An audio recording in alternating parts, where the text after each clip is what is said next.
हमें ज्वाइन किया है डॉक्टर मोहम्मद फैसल से, पाकिस्तान के सफ़ीर हैं, जर्मनी में मुकीम हैं। अस्सलाम वालेकुम डॉक्टर साहब।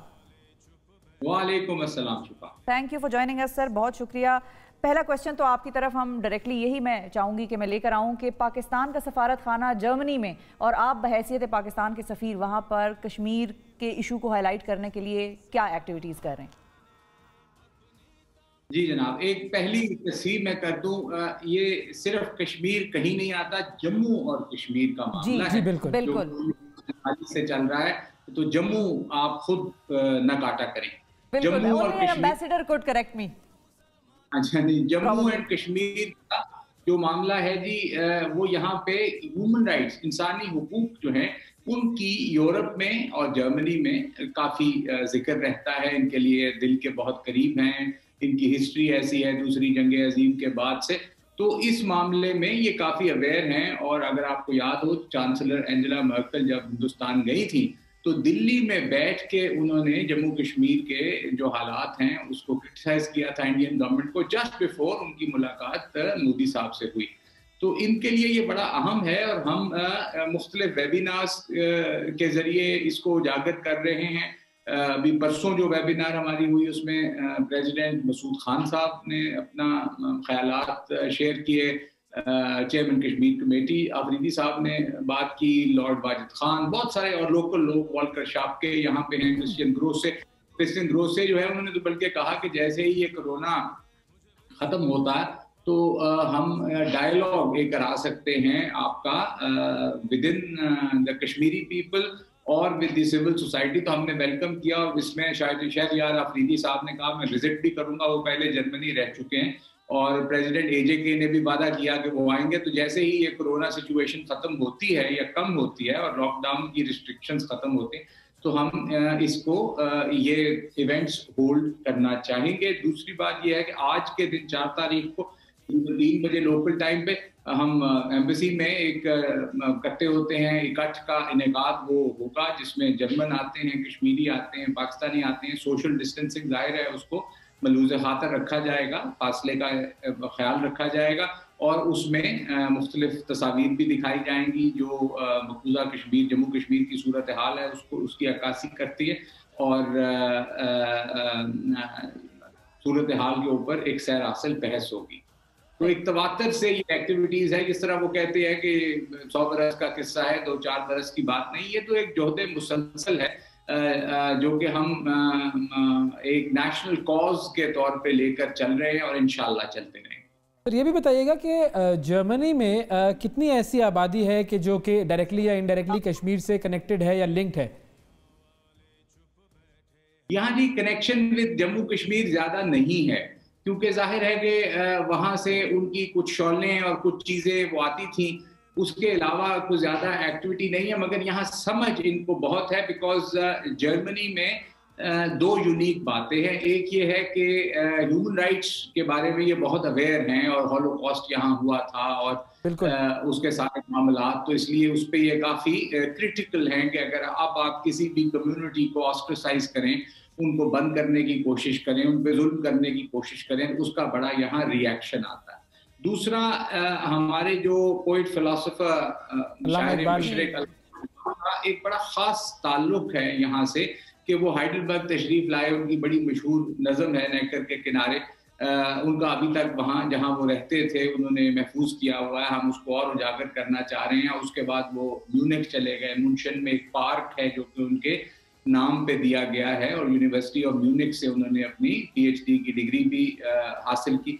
तो एक खास लिंक है उनकी फिलॉसफी में। और नीचे was a poet philosopher of Germany और गोएते, इनके साथ बड़ा उनका जो फलसफा खुदी है उनका, उसको कहा जाता है कि उसका बहुत बड़ा माखज़ जो था वो नीचे की फिलॉसफी के साथ था।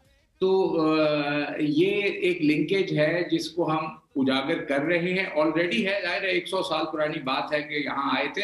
और इस नौइयत का ताल्लुक आपको बताने के लिए कि किसी और मुल्क के साथ यूरोप में पाकिस्तान का नहीं है, इंग्लैंड के अलावा। इंग्लैंड के साथ तो एक हमारी कॉलोनियल हिस्ट्री है, लेकिन उसके अलावा जितने यूरोप के ममालिक हैं, सिर्फ जर्मनी है जहाँ शायर मशरिक तशरीफ लाए, रहते रहे, यहाँ उनके बच्चों की गवर्नेंस यहाँ से गई थी اور ان کے بڑے وارم میموریز تھیں، خطوط ہیں ان کے، جو کہ بڑا اچھے طریقے سے جرمنی کو زندہ کرتے ہیں اور لوگوں کے سامنے پیش کرتے ہیں۔ ایک پھر وہ لوگ ہیں، وہ کمیونٹیز ہیں جو ہم سے کنیکٹڈ نہیں ہیں، جانتی نہیں ہیں، تو ان کو کس طرح سے بتایا جائے؟ کیونکہ ان کے لوگوں کو، ان کی کمیونٹیز کو جب تک بتائیں گے نہیں، تب تک ان کی جو باڈیز ہیں، UN ہے اور اس طرح کی جو باڈیز ہیں، ان میں اس طرح سے شاید نہ احساس پیدا ہو ہماری ٹریجڈی کا، جو کشمیر میں جو بربریت جاری ہے، چل رہی ہے مودی گورنمنٹ کی۔ اس کی ایک مثال ہے کہ جو ہندوستان کا سفارت خانہ ہے لندن میں، وہاں پر جب یہ آرٹیکلز ریووک ہوئے تو ایک بڑا پروٹیسٹ آرگنائز کیا گیا، اور وہاں پر میں بھی اس دن موجود تھی، تو وہاں پر جوز بھی آئے ہوئے تھے۔ اب ان کا تعلق کشمیر سے نہیں ہے، ان کا تعلق پاکستان سے نہیں ہے، اس کمیونٹی سے نہیں ہے، لیکن وہ جوز بھی آئے تھے اور وہ وہاں پر پروٹیسٹ کر رہے تھے ہندوستان کے خلاف۔ اسی طرح سکھ آئے ہوئے تھے۔ تو دوسری کمیونٹیز کی تک یہ میسج کس طرح سے پہنچا سکتے ہیں سر؟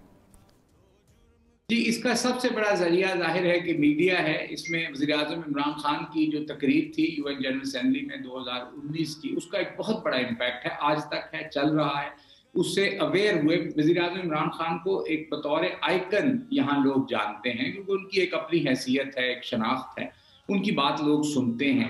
آپ کو یہ سن کے خوشی ہوگی کہ چانسلر مرکل نے پرائم منسٹر کو دعوت دی ہوئی ہے، اور ہم بہت جلد ان کا ایک وزٹ بھی ارینج کرنا چاہتے ہیں جرمنی کا۔ اس میں ظاہر ہے جب وہ یہاں آ کر بولیں گے، DW سے بات کریں گے، ڈی ویلٹ نیوز پیپر سے بات کریں گے، یہاں ان کے پارلیمنٹیرینز کو ملیں گے، تو یوتھ کو پتہ چلے گا کہ جی یہ prime minister Imran Khan in his own right is an iconic figure.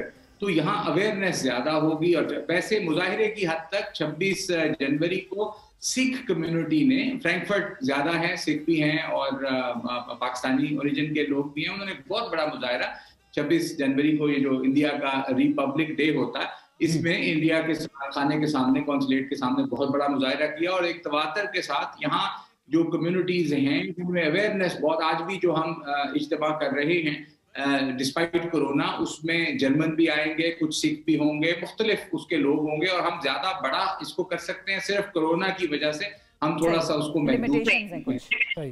اچھا، یہ بھی بتائیے گا کہ ابھی اس وقت جرمن میڈیا میں آپ کو کتنا زیادہ نظر آتا ہے کشمیر کا ایشو ہائی لائٹ ہوتا ہوا؟ کیا وہاں کے اخباروں میں اور وہاں کے جو نیوز چینلز ہیں وہاں پر کوئی خبریں یا کوئی ایسی چیز آتی ہے کہ جس کے ذریعے لوگوں تک یہ بات پہنچ سکے؟ یہ جی جموں کشمیر کا جو مسئلہ ہے وہ یہاں پر تواتر کے ساتھ جرمن میڈیا میں اور یہاں ایک انگلش پریس بھی ہے، دونوں میں اجاگر ہوتا رہتا ہے، اٹھتا رہتا ہے، اور خاص کر پچھلے 1.5-2 سال میں وہ کافی روشنی میں ہے، کافی اس کو لوگ جان گئے ہیں۔ یہ ہندوستان کی اپنی غلطیاں اس میں بہت ساری ہیں، جس میں یہ جس طرح آپ نے کسانوں کا معاملہ دیکھا، اس پہ ساری دنیا کو ہوگا، مگر انٹالرنس ہے، وہ سننے کو تیار نہیں ہے اپنی غلط پالیسیز میں، اس کا ہمیں انڈائریکٹ فائدہ پھر ہو رہا ہے کہ یہ انٹالرنس ظاہر نظر آتی ہے کہ جی یہ تو وہ ایک تھا ٹالرنٹ انڈیا یا سیکولر انڈیا جو 50 سال چلتا رہا، وہ جو نہرو اور ان کی فلسفی تھی۔ اب یہ انٹالرنٹ انڈیا ہے جو ظاہر ہے کہ ہم کہیں یا نہ کہیں وہ ہر آدمی کو نظر آ رہا ہے، ہر حکومت کو نظر آ رہا ہے کہ انٹالرنس جو ہوگی، برداشت اگر کم ہوگی تو اس سے پرابلمز بڑھیں گے۔ آپ اگر لوگوں کو اپنا ویو ایکسپریس نہیں کرنے دیں گے، ریلیجن پریکٹس نہیں کرنے دیں گے، تو معاملات خراب ہوں گے نا۔ تو یہ والی بات اس وقت ہندوستان ماننے کو تیار نہیں ہے، اور اس کا ایک ڈیمیج، بڑا میجر ڈیمیج ہندوستان کی سوسائٹی اور ہندوستان کا سرکار اٹھا رہی ہے، اور اگر اس راستے پر چلتے ہیں تو یہ ڈیمیج بڑھتا جائے۔ ٹھیک ہے، آج کے دن کے حوالے سے ڈاکٹر صاحب فائنل کامنٹ آپ کا کیا ہوگا؟ کشمیر کی عوام کو کیا کہیں گے؟ جو لوگ پتہ نہیں، وہ تو ہمیں وہاں پر دیکھ بھی سکتے ہیں یا نہیں دیکھ سکتے، 18 ماہ سے لاک ڈاؤن ہے، زمین کا ایک ایسا خطہ جہاں پر آبادی رہتی ہے لیکن ان کے بارے میں کوئی نہیں جانتا کس حال میں ہیں، کیسے ہیں، کیا پیغام دیں گے ان کو؟ ہمارا پیغام جی وہی ہے جو ہم تواتر سے 70 سال سے دے رہے ہیں۔ یہ ایک مشکل صورتحال ہے، یہ ایک رات میں فیصلہ ہونے والا نہیں ہے۔ جس طرح میں نے کہا کہ 100 برس کا قصہ ہے، 2-4 برس کی بات نہیں۔ کشمیری بھی اس کو جانتے ہیں، ہم بھی اس کو جانتے ہیں۔ ہم اس کے لیے جہاں ضرورت پڑے گی لڑیں گے بھی، اخلاقی مدد بھی دیں گے، سفارتی مدد بھی دیں گے۔ میں خود 26 سال مجھے ہو گئے ہیں یہ کام کرتے ہوئے، اور صبح سے رات تک ایک ہی کام، پرائم کام جو ہم نے کیا ہے वो जम्मू कश्मीर के मसले को उजागर करना है और उन लोगों के हक़ खुद इरादियत की बात करनी है। पाकिस्तान की पोजीशन सिर्फ इतनी है कि जो कश्मीरी चाहते हैं उनकी मर्जी उनको दे दी जाए अक़वाम मुत्तहिदा की सलामती काउंसिल की करारदादों के मुताबिक, और ये पोजीशन हम मेंटेन करेंगे और खून के आखिरी कतरे तक ये जिद्दोजहद जारी रहेगी। ये मेरा वादा है। जब तक हम हैं, हमारे बाद और लोग आ जाएंगे, शमा आगे चली जाएगी, मगर ये कोशिश जारी रहेगी जब तक फतह हासिल नहीं। बहुत शुक्रिया। इंशाल्लाह ये जिद्दोजहद जारी रहेगी। हमारे साथ मौजूद थे जर्मनी में पाकिस्तानी सफ़ीर जनाब मोहम्मद फैसल साहब।